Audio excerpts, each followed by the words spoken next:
যদি মুসলমানের বাচ্চা হইতি সেজদা করিস না কেন? সেই যে দুপুরে বাইর হইলি, রাত 12টা বাজে ঘরে আসলি, আসর কই, মাগরিব কোথায়, এশার নামাজ কোথায়?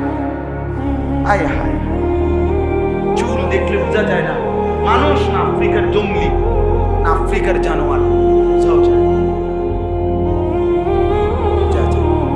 ফ্যাশন, ফ্যাশন কাকে বলে এটাও জানে না, সুন্দর কি জিনিস এটাও বুঝে।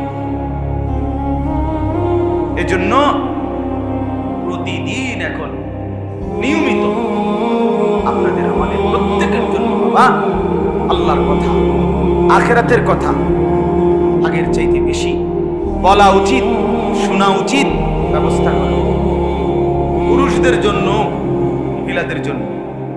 আলহামদুলিল্লাহ আমরা মহিলাদের জন্য প্রতিনিয়ত আলাদা, শতভাগ পর্দার ভিতরে আলাদা কোথাও বসে মহিলারা, আমরা আলাদা কোথাও বৈশা বয়ান চেষ্টা করি। মহিলাদেরকে বলার কেউ নেই। স্বামী বেচারা দেবেটা বিড়ি খায়, বন খায়, চা খায়, পয়সা কামাই করে, সে কি করবে জানে নাকি? কিছুই বলে না, পাত্রান্ত শুধু